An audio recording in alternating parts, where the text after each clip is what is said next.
Hello students, geometry और menstruation के session में आपका स्वागत है। जैसे आपको पता है, ज्योमेट्री और मेंस्ट्रुएशन ये दो टॉपिक ऐसे हैं हमारे पास जिनमें से 3 या 4 क्वेश्चंस आपको आपके एग्जाम में देखने को जरूर मिलेंगे। तो क्योंकि ये 3 या 4 क्वेश्चंस आपको जरूर मिलते हैं, इसलिए इन कॉन्सेप्ट को समझना आपके लिए बहुत जरूरी हो जाता है। ठीक है, तो पहले हम ज्योमेट्री के कॉन्सेप्ट को देखते हैं। ठीक है, पहले ज्योमेट्री के जितने कॉन्सेप्ट्स हैं, ज्योमेट्री के बेसिक कॉन्सेप्ट को हम समझेंगे कि ज्योमेट्री में आपको क्या क्या देखने को मिलता है, किस कॉन्सेप्ट्स के ऊपर आपको क्वेश्चंस आएंगे, तो उनके बेसिक कॉन्सेप्ट को हम समझने वाले हैं। तो देखिए, इस ज्योमेट्री के कॉन्सेप्ट में हम पहले क्या समझेंगे। ज्योमेट्री के कॉन्सेप्ट में पहले पॉइंट, लाइन, पैरेलल लाइंस। ठीक है, तो इन चीजों का कॉन्सेप्ट समझेंगे।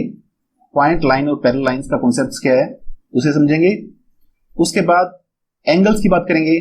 एंगल्स क्या होते हैं, कितने टाइप के एंगल्स होते हैं, उनको समझेंगे। उसके बाद पॉलीगन्स की बात करेंगे। ठीक है, पॉलीगन्स क्या होते हैं, कितने टाइप के पॉलीगन्स हैं, और पॉलीगन्स के केस में interior exterior angles, interior exterior angles कैसे फाइंड आउट करते हैं पॉलीगॉन में, ये हम सीखेंगे। उसके बाद ट्रायंगल्स का कॉन्सेप्ट देखेंगे। ट्रायंगल के की कॉन्सेप्ट को समझेंगे। ठीक है, ट्रायंगल्स के जो इंपॉर्टेंट कॉन्सेप्ट्स हैं उनको हम समझेंगे। उसके बाद क्वाड्रिलेटरल। ठीक है, क्वाड्रिलेटरल में रेक्टेंगल आता है, स्क्वायर, पैरेललोग्राम, रोम्बस, इन सभी क्वाड्रिलेटरल के कॉन्सेप्ट्स को कवर करेंगे। उसके बाद सर्कल के कॉन्सेप्ट्स को हम समझेंगे। तो शुरू करते हैं, हम पॉइंट, लाइन और पैरेलल लाइन के कॉन्सेप्ट से शुरू करते हैं। देखिए, शुरुआत करते हैं पॉइंट से। ठीक है, पॉइंट क्या होता है। देखिए, पॉइंट अगर देखा जाए, पॉइंट अगर मैं ये ड्रा कर दूं, ये एक पॉइंट है, तो पॉइंट है क्या, पॉइंट एग्जैक्ट लोकेशन है। ठीक है, एग्जैक्ट लोकेशन को हम पॉइंट बोलते हैं। आगे हम बात करते हैं लाइन की। देखिए, लाइन में 3 चीजें हैं।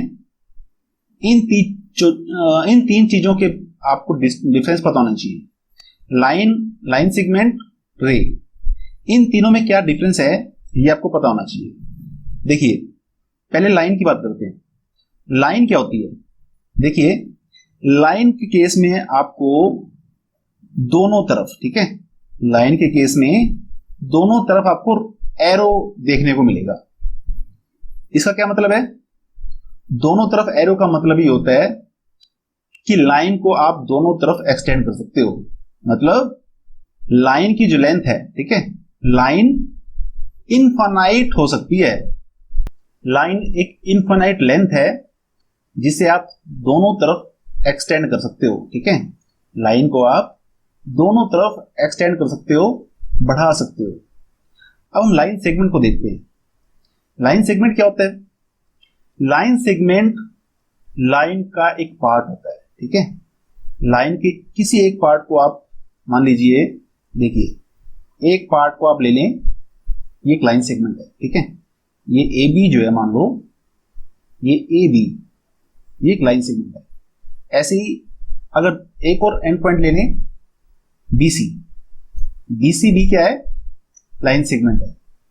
तो कहने का मतलब है, लाइन सेगमेंट में आपके 2 एंड पॉइंट होंगे। ठीक है, लाइन सेगमेंट में आपके 2 एंड पॉइंट होंगे। लाइन में आपका कोई एंड पॉइंट नहीं होता, लाइन में आपका कोई एंड पॉइंट नहीं होता, लेकिन लाइन सेगमेंट में आपके 2 एंड पॉइंट होते हैं। ठीक है, तो 2 एंड पॉइंट के बीच जो पाथ होता है, 2 एंड पॉइंट के बीच जो पाथ होता है, वो आपका लाइन सेगमेंट होता है। तो लाइन आपको पता चल गया, लाइन सेगमेंट आपको पता चल गया। अब हम रे की बात करते हैं। रे क्या होती है फिर। रे के केस में देखिए, रे के केस में एक पॉइंट आपका फिक्स होता है। ठीक है, एक एंड पॉइंट होता है जो कि फिक्स होता है। दूसरा पॉइंट जो है, दूसरा पॉइंट फिक्स नहीं होता, उसे एक्सटेंड किया जा सकता है। ठीक है, रे के केस में एक एंड पॉइंट होता है और दूसरा पॉइंट एक्सटेंड किया जा सकता है। तो आपको तीनों का डिफरेंस पता चल गया। लाइन जिसमें कोई एंड पॉइंट नहीं होता, मतलब दोनों तरफ लाइन को एक्सटेंड कर सकते हो आप। लाइन सेगमेंट में क्या होता है, लाइन के एक पार्ट को, ठीक है, लाइन के एक पार्ट को हम लाइन सेगमेंट बोलते हैं। रे क्या होती है, रे में एक एंड पॉइंट होता है, दूसरा आप दूसरे पॉइंट पर आप एक्सटेंड कर सकते हो, ठीक है। अब हम बात करते हैं कोलिनियर पॉइंट्स की। कोलिनियर पॉइंट्स क्या होते हैं, देखिए अगर हमारे तीन पॉइंट्स, ठीक है, अगर हमारे पॉइंट्स या फिर पॉइंट्स कितने भी हों, ठीक है, जितने भी पॉइंट्स हैं वो अगर एक ही लाइन पर हैं, जो भी पॉइंट्स एक ही लाइन में आते हैं उन्हें हम कोलिनियर पॉइंट्स बोलते हैं, ठीक है। तो कोलिनियर पॉइंट्स आपको पता चल गया, कोलिनियर पॉइंट्स क्या होते हैं। अब हम बात करते हैं कॉन्करेंट पॉइंट की। कॉन्करेंट पॉइंट क्या होता है, कॉन्करेंट पॉइंट वो पॉइंट होता है जिससे कई लाइंस गुजरती हैं, ठीक है। ऐसा पॉइंट जिससे कई सारी लाइंस पास होती हैं वो कॉन्करेंट पॉइंट होता है। तो जैसे इस केस में जो पॉइंट है, ठीक है, ये जो पॉइंट है वो ये अपना कोकरेंट पॉइंट है, ठीक है। स्टूडेंट्स अब हम पैरेलल लाइंस की बात करते हैं। पैरेलल लाइंस आपको पता है, पैरेलल लाइंस वो लाइंस होती हैं जो कि कभी भी नहीं मिलती, ठीक है। ऐसी लाइंस जो कभी नहीं मिलती, आगे जाकर या पहले आपको कभी भी देखने को नहीं मिलता कि ये लाइंस मिलने वाली हैं, ठीक है। तो ऐसी लाइंस जो कभी भी नहीं मिलती उन्हें हम पैरेलल लाइंस बोलते हैं। तो ये तो आपको पता ही है पहले से। तो अब हम बात करते हैं एंगल की। एंगल क्या होता है, एंगल के कॉन्सेप्ट देखेंगे। देखिए ये हमारे पास रे है, एक रे और ड्रा करते हैं। अब इस रे और इस रे, ठीक है, इस रे और इस रे के बीच में कितना डिस्टेंस है उसे दिखाने का काम एंगल करता है। तो मतलब अगर ये आर्क जो ने लगाई है ये जितना कम होगा, मतलब वो दिखाएगा कि ये दो रेज नजदीक हैं, ठीक है। तो जितना एंगल कम होगा मतलब ये रेज पास हैं, जितना एंगल ज्यादा होगा मतलब ये दो रेज उतना दूर है, ठीक है। तो दो रेज के बीच में जो डिस्टेंस है उसे हम एंगल से दिखाते हैं। तो एंगल का आपको पता चल गया। अब बात आती है कि एंगल की यूनिट क्या होती है। एंगल की यूनिट क्या होती है, देखिए एंगल की यूनिट आपको वैसे तो पता है कि डिग्री होती है ना। एंगल की यूनिट हमें पता है कि डिग्री होती है, लेकिन अगर सर्कल की बात करें, ठीक है, अगर कोई ऑब्जेक्ट या पार्टिकल सर्कल में मूव कर रहा है तो उस पर्टिकुलर सर्कल में, ठीक है, सर्कल में जो डिस्टेंस होती है, या फिर ये बोलें अगर ऑब्जेक्ट बी से ए गया है, ठीक है, बी से ए गया है, तो इस लेंथ को दिखाने के लिए हम रेडियन का यूज करते हैं, ठीक है। तो सर्कल के केस में हम एंगल को रेडियन में दिखाते हैं। रेडियन क्या होता है, रेडियन कैसे निकलता है, रेडियन निकालने का तरीका है ये जो आर्क है, मतलब बी से ए की तरफ जो ऑब्जेक्ट गया है, बी से ए की तरफ ऑब्जेक्ट गया है, तो जितनी आर्क ये है, ठीक है, बी से ए की जो आर्क लेंथ है ना, बी से ए की जो आर्क लेंथ है डिवाइड बाय रेडियस। रेडियस मतलब इस सर्कल की जो रेडियस है आर। तो हम बोल सकते हैं कि रेडियन का फॉर्मूला क्या है, length of arc, length of A B, ठीक है, length of A B divide by R, ठीक है। तो आर की लेंथ डिवाइड बाय रेडियस तो ये आपको रेडियन बताता है। अब बात है कि अगर हमारे पास डिग्री हो, ठीक है, अगर हमारे पास एंगल जो है डिग्री में दिया हो, उसे हम रेडियन में कन्वर्ट करना चाहते हैं। डिग्री में जो एंगल है उसे आप रेडियन में कन्वर्ट करना चाहते हो, तो उसका हमारे पास फॉर्मूला है क्या, जो भी डिग्री में एंगल है, ठीक है, जो भी डिग्री में एंगल है उसे आप पाई डिवाइड बाय 180, डिग्री में जो एंगल है उसे आप पाई डिवाइड बाय 180, इसे आप मल्टीप्लाई कर दो तो आपको रेडियन में एंगल मिल जाएगा। कैसे? देखिए, मान लीजिए आप 60 डिग्री को, ठीक है, 60 डिग्री को रेडियन में कन्वर्ट करना चाहते हो। 60 डिग्री को रेडियन में कन्वर्ट करना है अपने को, तो देखिए अब इसे सोल्व करते हैं, है ना। सोल्व करें, देखिए आप, ये 3 पर जाएगा तो ये क्या आया, पाई डिवाइड बाय 3 आ गया, ठीक है।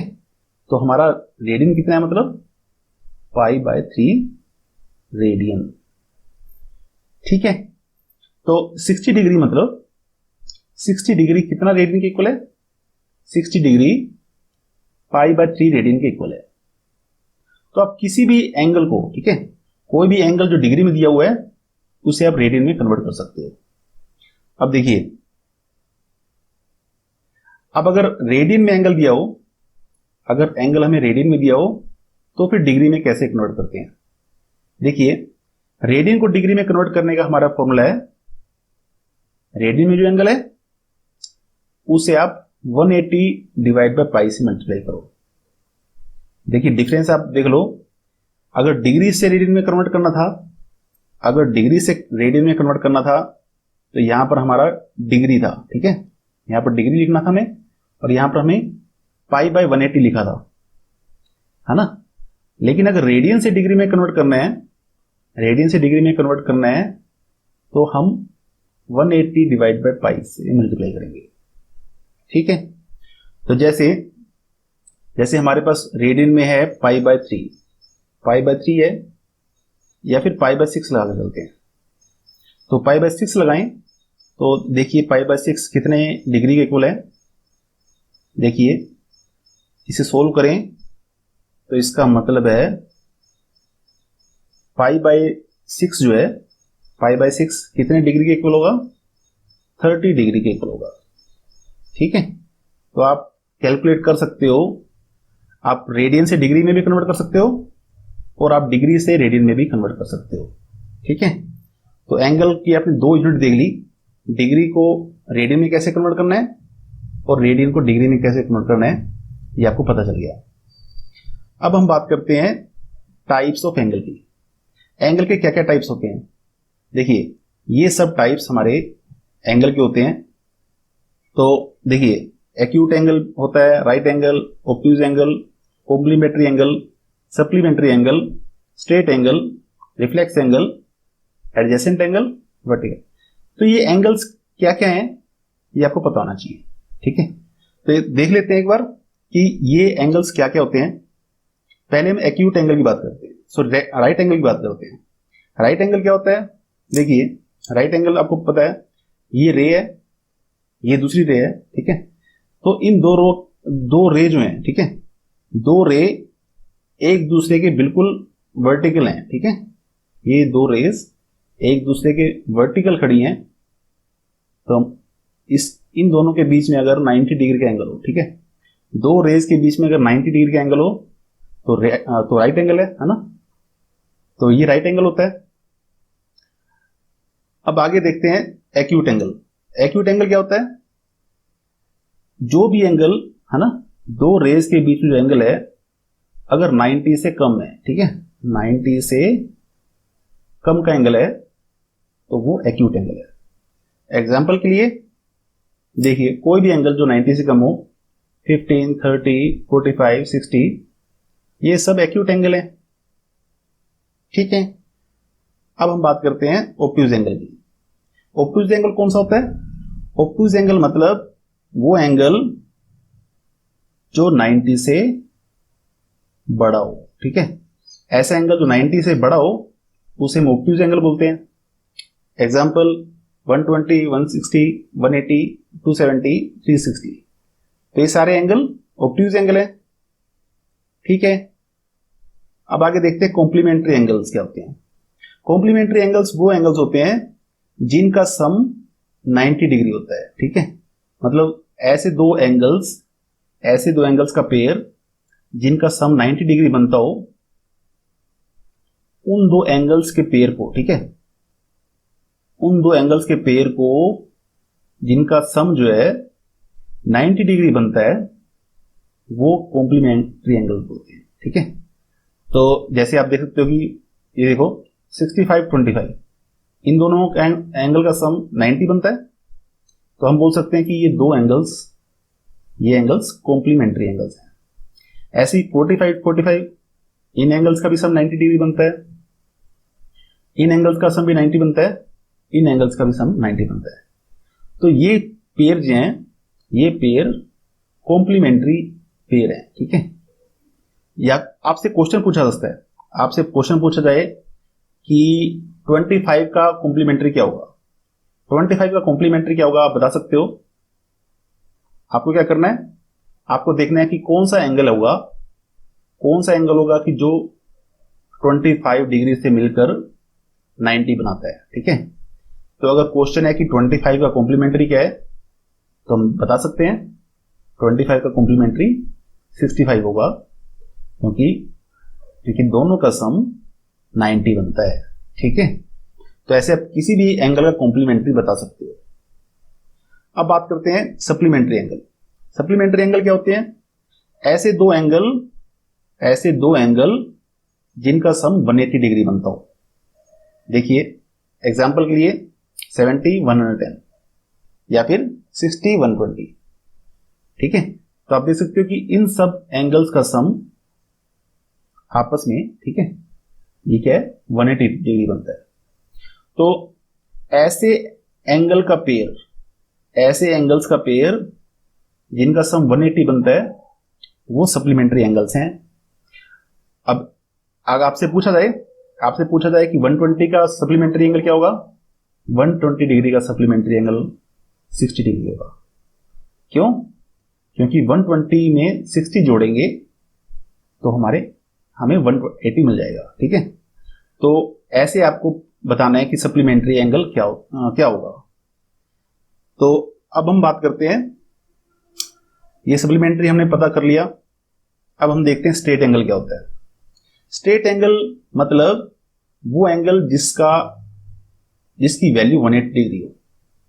जैसे अब 180 डिग्री कैसे होगा, ऐसा एंगल जो 180 डिग्री हो कब हो सकता है,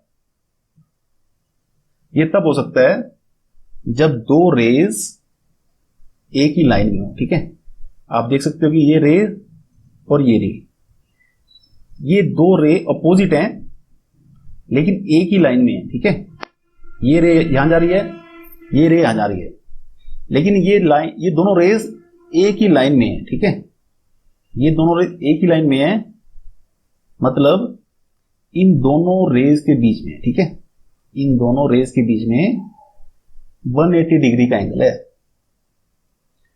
अब ये दो रेज के बीच में 180 डिग्री का एंगल है, और ये रेज क्या है, ये रेज स्ट्रेट पाथ बना रही है। ठीक है, ये दोनों रेज स्ट्रेट पाथ बना रही हैं, तो हम बोल सकते हैं कि ये जो एंगल है ये स्ट्रेट एंगल है। ठीक है, तो इस तरह के एंगल को हम स्ट्रेट एंगल बोलते हैं, मतलब 180 डिग्री के एंगल को हम स्ट्रेट एंगल बोल देते हैं। ठीक है, 180 डिग्री एंगल को हम स्ट्रेट एंगल बोलते हैं। अब बात करते हैं कि देखिए 180, ये स्ट्रेट एंगल ऐसे ही बन सकता है। ठीक है, स्ट्रेट एंगल हमारा ऐसे ही बन सकता है, मतलब ये रे यहां गई, ये रे यहां गई। अब रिफ्लेक्स एंगल देखते हैं। रिफ्लेक्स एंगल क्या होता है, वो एंगल जिसका मेजर 180 डिग्री से ज्यादा हो। ठीक है, मतलब ऐसा एंगल जिसकी वैल्यू 180 से ज्यादा हो, वो आपका रिफ्लेक्स एंगल है। जैसे आप देख सकते हो ये रे और ये रे, इनके बीच में आप देखो, आपको पता है कि यहां पर दो लाइंस के बीच में 180 डिग्री का होता एंगल होता है ना। ये दो स्ट्रेट लाइंस हो तो 180 डिग्री एंगल होता है, लेकिन यहां पर स्ट्रेट लाइन नहीं है, यहां पर आपकी ये रे है, ठीक है। ये रे स्ट्रेट ना होकर यहां पर आ गई है, तो मतलब ये एंगल 180 से ज्यादा हो गया, ठीक है। तो 180 से ज्यादा एंगल है, तो मान लीजिए कि ये एंगल हमारा 240 है, ठीक है। 240 या 220 है, ठीक है। तो ये हमारा रिफ्लेक्स एंगल हो गया। तो 180 डिग्री से ज्यादा जो एंगल बनता है, 180 डिग्री से एंगल जो ज्यादा बनता है, उसे हम रिफ्लेक्स एंगल बोलते हैं। अब रिफ्लेक्स एंगल के अपोजिट में, ठीक है, रिफ्लेक्स एंगल के अपोजिट में ये जो एंगल है, ये ऑब्ट्यूज एंगल भी हो सकता है और एक्यूट एंगल भी हो सकता है ना। ऑब्ट्यूज भी हो सकता है और एक्यूट भी हो सकता है। ऑब्ट्यूज मतलब 90 से ज्यादा, एक्यूट मतलब 90 से कम। तो 90 से ज्यादा वो तो कुछ भी हो सकता है, 90 से ज्यादा तो कुछ भी हो सकता है, लेकिन हम ये डेफिनेटली बोल सकते हैं, हम ये बोल सकते हैं कि 360 में से, ठीक है, 360 में से एक्यूट एंगल अगर माइनस कर दें, 360 में से एक्यूट एंगल माइनस कर दें, तो वो एंगल रिफ्लेक्स एंगल होगा, ठीक है, हम बोल सकते हैं। तो अगर आपको कोई एक्यूट एंगल दिया है, कोई एक्यूट एंगल दिया है, मान लो 30 डिग्री का एंगल दिया हुआ है। अब 30 डिग्री का एंगल का अगर आपको रिफ्लेक्स एंगल निकालना है, ठीक है, 30 डिग्री एंगल का आपको रिफ्लेक्स एंगल निकालना है, तो हम क्या करेंगे, 360 में से 30 माइनस कर दो, तो आप देखो ये जो वैल्यू आएगी, ये वैल्यू हमारी 330 डिग्री आएगी, ठीक है। तो ये एंगल हमारा रिफ्लेक्स एंगल होगा। तो एक्यूट एंगल को माइनस करके भी, है ना, 360 में से एक्यूट एंगल माइनस कर दो, तो वो आपका रिफ्लेक्स एंगल होगा पक्का। लेकिन ऑब्ट्यूज एंगल में से अगर, है ना, 360 में से ऑब्ट्यूज एंगल माइनस करें, वो उसका कंफर्म नहीं है कि वो रिफ्लेक्स एंगल होगा कि नहीं होगा।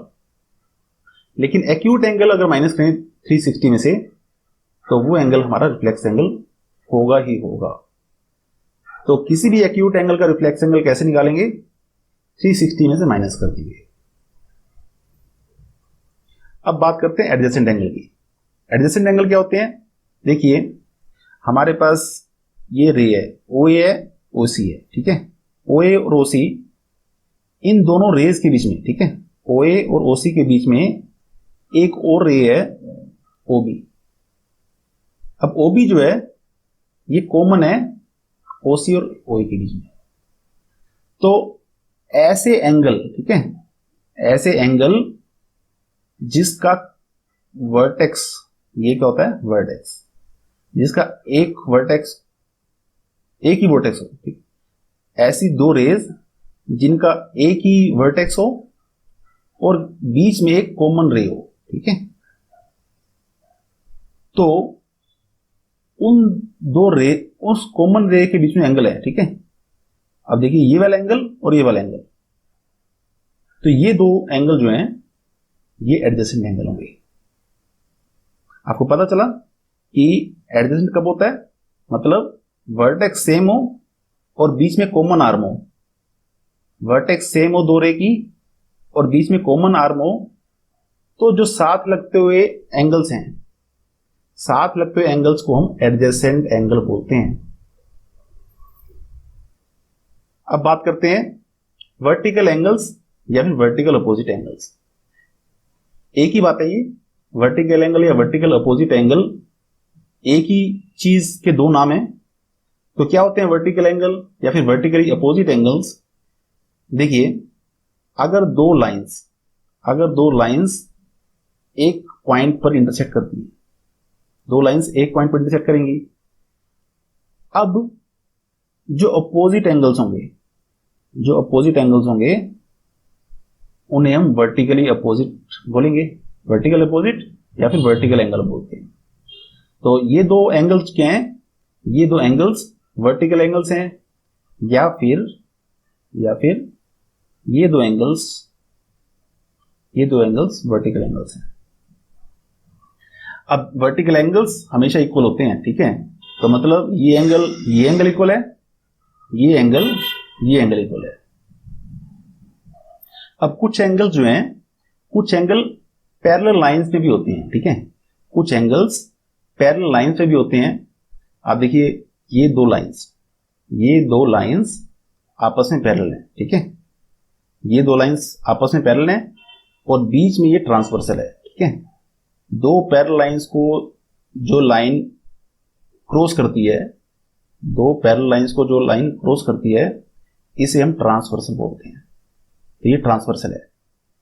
तो इस केस में, ठीक है, जब पैरेलल लाइंस को ट्रांसवर्सल कट करती है तो कुछ एंगल्स जो हैं बनते हैं, उनको हम डिस्कस करेंगे। तो कौन कौन से एंगल बनते हैं इस केस में, देखिए पहले हम बात करेंगे अल्टरनेट इंटीरियर एंगल्स की। तो पैरेलल लाइंस के केस में अल्टरनेट इंटीरियर एंगल्स क्या होते हैं? ट्रांसवर्सल ने पैरेलल लाइंस को कट किया, तो अल्टरनेट इंटीरियर एंगल्स क्या होंगे? देखिए अल्टरनेट इंटीरियर एंगल्स का मतलब है, पहली बात तो इंटीरियर मतलब अंदर, इन दो पैरेलल लाइंस के अंदर, मतलब ये अंदर हो गया, ठीक है। तो ये दो एंगल्स जो हैं, ये दो एंगल्स अल्टरनेट इंटीरियर एंगल्स हैं। अल्टरनेट मतलब होता है तिरछा। तो देखिए आप देखिए ये इंटीरियर भी है और अल्टरनेट भी है। ऐसे ही ये एंगल और ये एंगल, ये दोनों एंगल भी अल्टरनेट भी है और इंटीरियर भी है, ठीक है। तो अल्टरनेट इंटीरियर एंगल्स क्या होते हैं आपको पता चल गया। मान लीजिए 1 एंगल है, ये 2 है, ये 3 है, ये 4 है, तो हम बोलेंगे एंगल 1 जो है एंगल 2 के इक्वल है और एंगल 3 जो है एंगल 4 के इक्वल है। तो अल्टरनेट इंटीरियर एंगल्स, ठीक है, अल्टरनेट इंटीरियर एंगल्स इक्वल होते हैं, ठीक है, अल्टरनेट इंटीरियर एंगल्स इक्वल होते हैं आपस में। अब हम बात करते हैं अल्टरनेट एक्सटीरियर एंगल्स की। नाम से पता लगता है एक्सटीरियर मतलब पैरेलल लाइंस के बाहर की तरफ, तो बाहर की तरफ और अल्टरनेट, बाहर की तरफ और अल्टरनेट मतलब ये वाले, ठीक है, बाहर की तरफ और अल्टरनेट। अब देखिए ये दो एंगल जो हैं, मान लीजिए एंगल ये 5 है, ये 6 है, ठीक है, तो और ये एंगल, ठीक है, मतलब इसे अगर एंगल 7 मानते हैं, इसे अगर एंगल 8 मानते हैं, ठीक है, तो 5 और 6, एंगल 5 जो है एंगल 6 के इक्वल होगा और एंगल 7 जो है एंगल 8 के इक्वल होगा, ठीक है। तो ये थे अल्टरनेट एक्सटीरियर एंगल्स। अब हम बात करते हैं कोरस्पॉन्डिंग एंगल्स की। कोरस्पॉन्डिंग एंगल मतलब होता है बिल्कुल अपोजिट, ठीक है, मतलब एक ही साइड में, ठीक है, एक ही साइड में जो एंगल होते हैं वो कोरस्पॉन्डिंग एंगल होते हैं। तो अगर ये एंगल 9 है और ये एंगल 10 है, ठीक है, तो पैरेलल लाइंस के केस में अगर ट्रांसवर्सल कट करती है, ठीक है, पैरेलल लाइंस के केस में ट्रांसवर्सल कट करती है, तो ये एंगल जो है ये एंगल इक्वल होंगे। पॉलीगन्स की, ठीक है, पॉलीगन्स के केस में एंगल्स क्या क्या होते हैं, कैसे एंगल्स फाइंड आउट करते हैं पॉलीगन में, तो हम इसे सीखने वाले हैं। देखिए पहले हम बात करते हैं पॉलीगन की। पॉलीगन होता क्या है?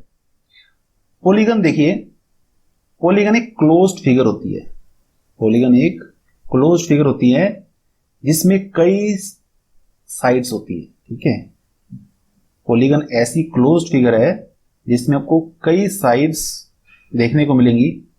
तो जैसे ट्रायंगल है, ट्रायंगल के केस में आप देख सकते हो कि 3 साइड्स हैं हमारे पास। ये क्वाड्रिलेटरल है, क्वाड्रिलेटरल मतलब 4, तो आप यहां देखें 4 साइड्स हैं हमारे पास। ये पेंटागन है, पेंटागन मतलब हमारे पास 4 साइड्स हैं। ये हेक्सागन है, हेक्सागन मतलब हमारे पास 6 साइड्स हैं। ठीक है, तो इस क्लोज्ड है ना, और साइड्स देखिए, साइड्स बढ़ती जा रही है। पेंटा में 5, हेक्सा में 6 साइड्स। अब यहां पर देखिए, यहां पर आप देखिए, यहां पर आपको 7 साइड्स देखने को मिलेंगी। ठीक है, इस 7 साइड्स हैं और ये 7 साइड्स क्लोज्ड फिगर बना रही है, पॉलीगन है। ये ऑक्टागन है, ऑक्टागन में आप देखें 8 साइड्स हैं। ठीक है, 1 2 3 4 5 6 7। ऐसे ही नोनागन, नोनागन में आप देखें 9 साइड्स आपको देखने को मिलेंगी। तो यहां पर आपको 9 साइड्स देखने को मिलती है। डेकागन में आपको 10 साइड्स देखने को मिलती हैं। तो कहने का मतलब ये है कि ऐसी क्लोज्ड फिगर जो कई सारी साइड से मिलकर बनती हैं उसे हम पॉलीगन बोलते हैं। ठीक है, तो पॉलीगन आपको पता चल गया, ये सब पॉलीगन्स हैं। पॉलीगन के केस में एंगल्स कैसे निकालते हैं, मतलब देखिए, एंगल्स 2 तरह के होते हैं पॉलीगन में या किसी भी फिगर में। 2 तरह के एंगल होते हैं। एक होते हैं इंटीरियर एंगल्स, जैसे ट्रायंगल के केस में देखें, ये जो एंगल्स हैं, ट्रायंगल के अंदर के एंगल, मतलब ये ट्रायंगल के इंटीरियर एंगल्स हैं। अब हमें पता है कि ट्रायंगल का इंटीरियर एंगल का सम 180 डिग्री होता है। ऐसी ट्रायंगल का अगर एक्सटीरियर बोलें, एक्सटीरियर एंगल क्या होगा, ये एक्सटीरियर एंगल होगा। इस लाइन को आगे बढ़ा दें, ये एक्सटीरियर एंगल है, मतलब बाहर का एंगल। इसे अगर बढ़ा दें, ये भी एंगल, ये एंगल एक्सटीरियर एंगल है। ठीक है, तो इंटीरियर एंगल्स भी होते हैं और एक्सटीरियर एंगल्स भी होते हैं। अब ट्रायंगल का तो हमें पता है कि ट्रायंगल के केस में इंटीरियर एंगल का सम 180 डिग्री होता है। क्वाड्रिलेटरल का भी हमें पता है कि 360 डिग्री होता है इंटीरियर एंगल का सम। ठीक है, इन इंटीरियर एंगल का सम 360 डिग्री होता है क्वाड्रिलेटरल के। पेंटागन के केस में इंटीरियर एंगल का सम क्या होगा, हमें देखना पड़ेगा। ठीक है, तो कहने का मतलब इसे हम अब कैसे कैलकुलेट करें। ठीक है, इंटीरियर एंगल का सम अगर हमसे पूछा जाए, जितने पॉलीगन्स हैं, ठीक है, तो किसी पॉलीगन का अगर इंटीरियर एंगल का सम पूछा जाए तो कैसे फाइंड आउट करें। देखिए, किसी पॉलीगन का इंटीरियर एंगल का सम निकालने का फॉर्मूला हमारे पास है 2n-4 इंटू 90 डिग्री। तो ये फॉर्मूला यूज करके आप इंटीरियर एंगल का सम निकाल सकते हो। तो मतलब ये जो इंटीरियर एंगल्स थे, इंटीरियर एंगल्स जो भी हैं किसी भी पॉलीगन में जो भी इंटीरियर एंगल्स हैं, उनका सम आप इस फॉर्मूले से निकाल सकते हो। कैसे निकालेंगे, देखिए, मान लीजिए ट्रायंगल का हमें इंटीरियर एंगल का सम निकालना है। ठीक है, ट्रायंगल के केस में इंटीरियर एंगल का सम हमें पता है कि 180 डिग्री होता है। फॉर्मूले से भी आप निकाल सकते हो। कैसे निकलेगा, n की जगह 3 पुट कर देते हैं। अब इसे कैलकुलेट करें तो क्या आता है, देखिए 6 - 4, इसे सोल्व करें, ये कितना होगा, आप इसे सोल्व करेंगे तो देखिए ये हमारे पास 2 हो जाएगा। 2 इंटू 90 डिग्री मतलब 180 डिग्री। ठीक है, तो हमें पता है कि ट्रायंगल का इंटीरियर एंगल का सम क्या होता है, 180 डिग्री होता है। ऐसे अगर पेंटागन का अगर आपसे पूछा जाए कि पेंटागन का इंटीरियर एंगल का सम क्या होगा, तो इसे भी हम फॉर्मूले से निकाल सकते हैं। तो फॉर्मूले की हेल्प से पेंटागन का इंटीरियर एंगल का सम देखिए क्या होगा, 2 इंटू n की जगह 5 पुट करेंगे, है ना। पेंटा में साइड्स 5 होती हैं, तो n की जगह 5 पुट किया हमने। अब फॉर्मूले में अगर इसे अप्लाई करें, इसे सोल्व करें, देखिए क्या होगा फिर, 10 - 4। अब इसे सोल्व करते हैं तो ये हमारा बनता है 540 डिग्री।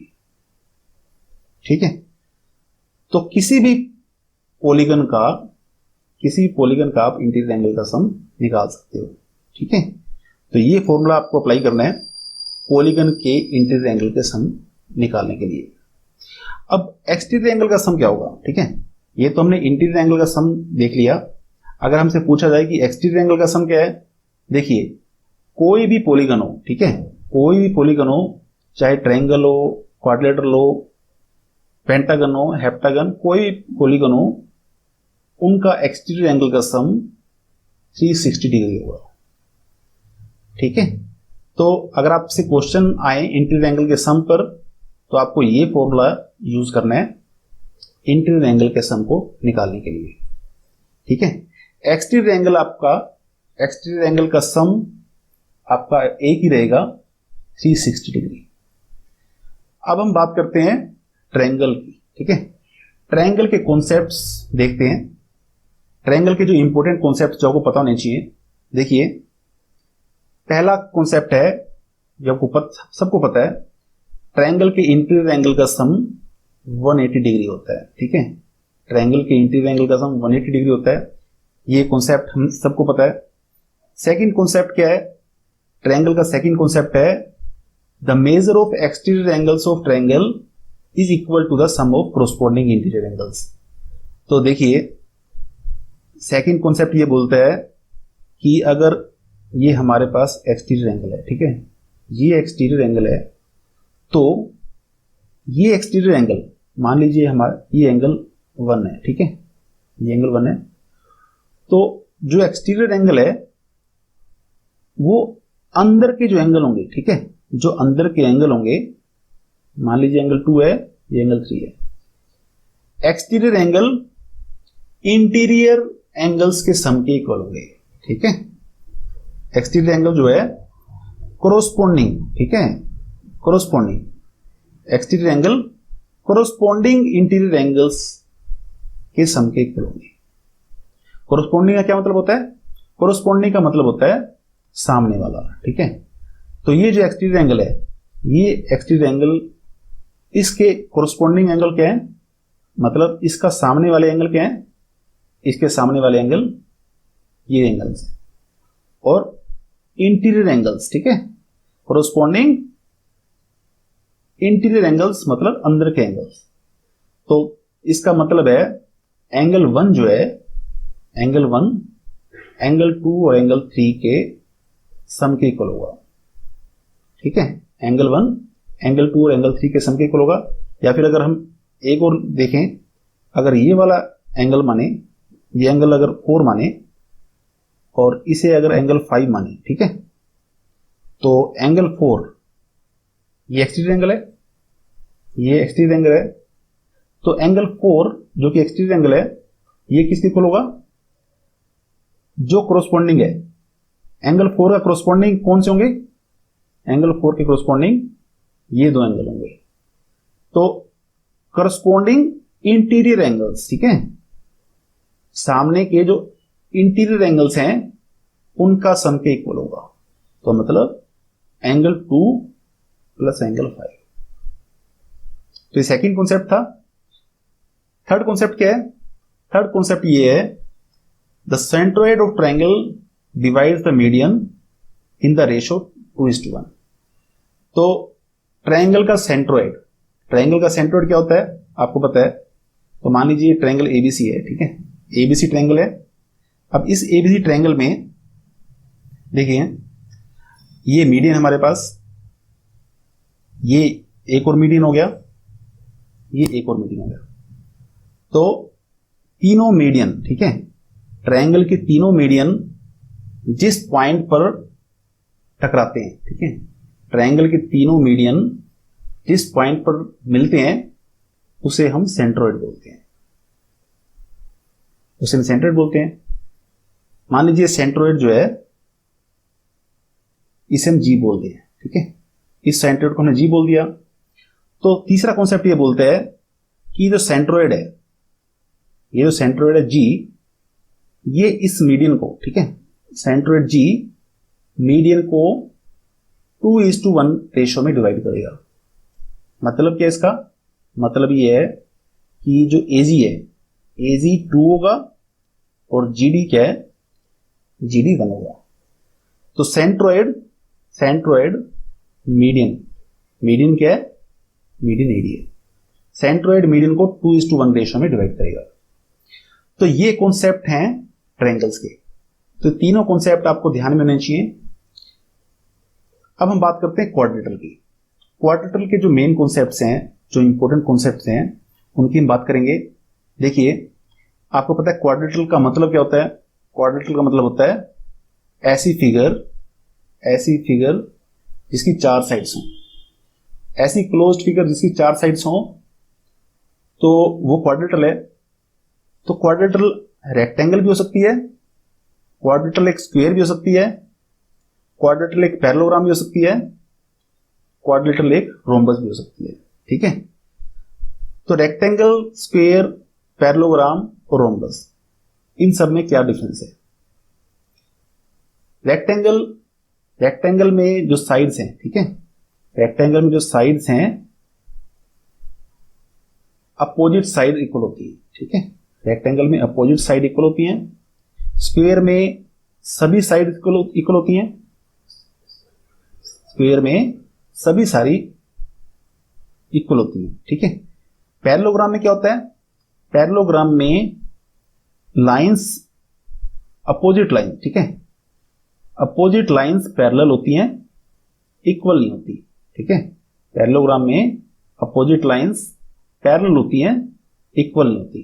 तो मतलब ये अगर पैरेललोग्राम है ABCD, तो AD पैरेलल है BC के, AB पैरेलल है BC के। ठीक है, लेकिन इक्वल नहीं होंगी। पैरेललोग्राम में अपोजिट साइड इक्वल नहीं होती।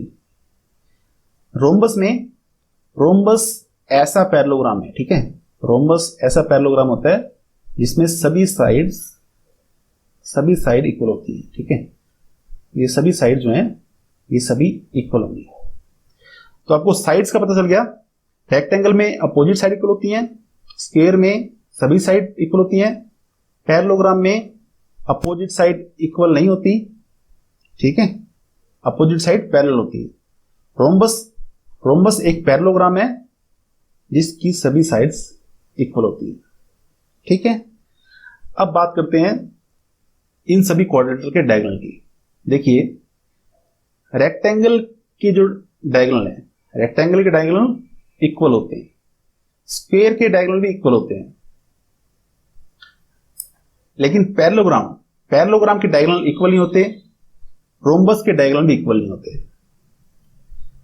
ठीक है, रेक्टेंगल के डायगोनल्स इक्वल होते हैं, स्क्वायर के डायगोनल इक्वल होते हैं, पैरेललोग्राम के इक्वल नहीं होते, रोम्बस के डायगोनल भी इक्वल नहीं होते।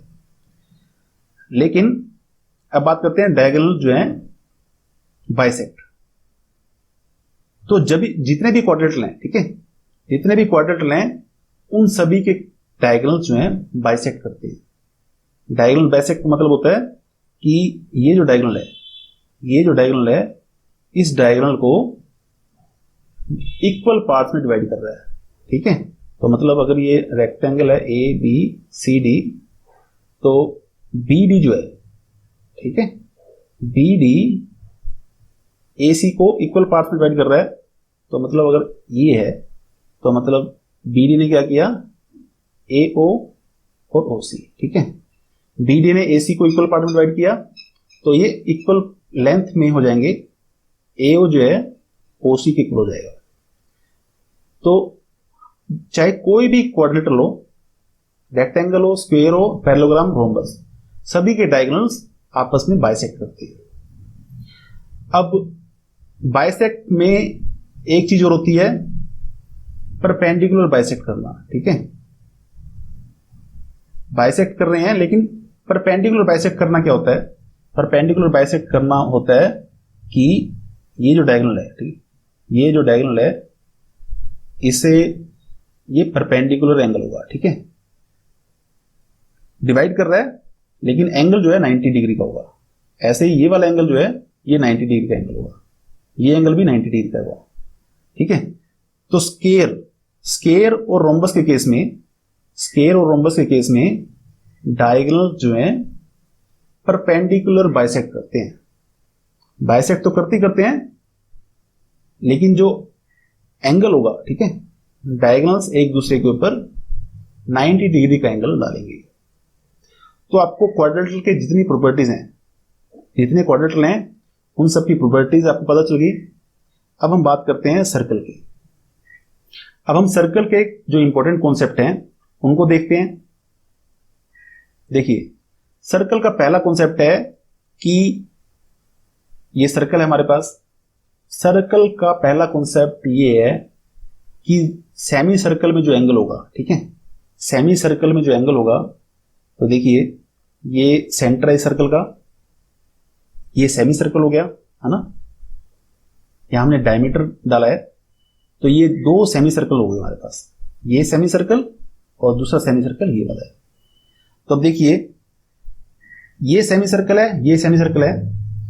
अब देखिए इस सेमी सर्कल में अगर इस पॉइंट पर, ठीक है, इस पॉइंट पर ये जो एंगल होगा ये 90 डिग्री का होगा, ठीक है।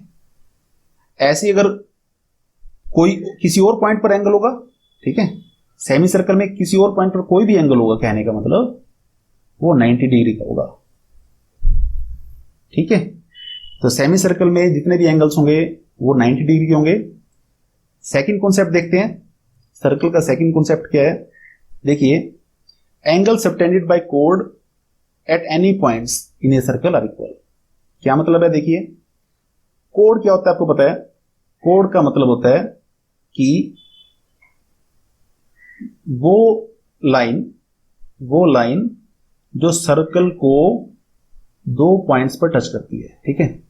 सर्कल के अंदर वो लाइन जो सर्कल को दो पॉइंट्स पर टच करती है उसे हम कोड बोलते हैं, ठीक है।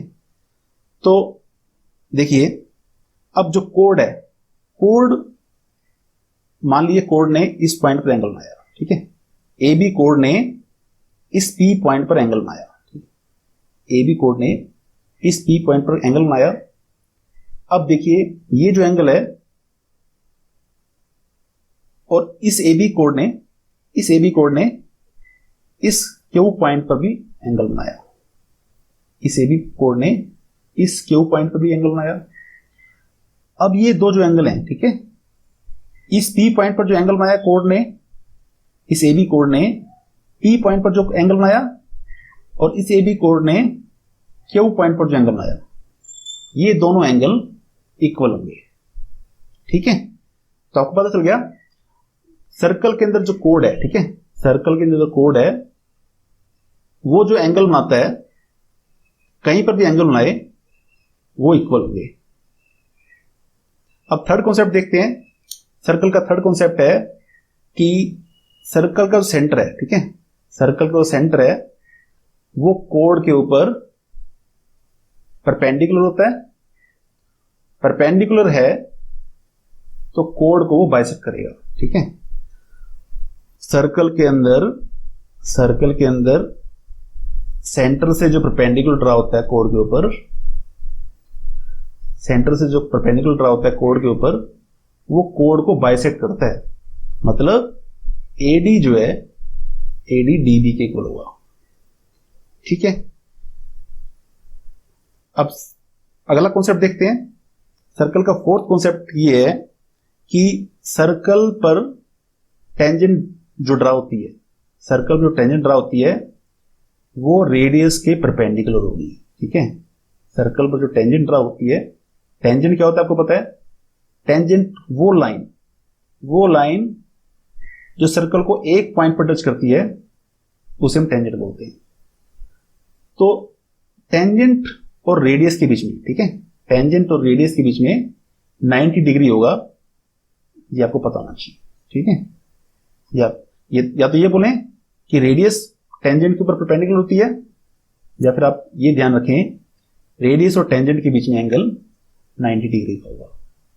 तो ये कॉन्सेप्ट्स थे ज्योमेट्री के। जो इंपॉर्टेंट कॉन्सेप्ट हैं वो इस सेशन में हमने सीखे हैं। अगले सेशन में हम ज्योमेट्री के क्वेश्चंस को कवर करेंगे। कौन कौन से क्वेश्चंस आपके एग्जाम्स में आते हैं ज्योमेट्री के, उसे हम कवर करने वाले हैं।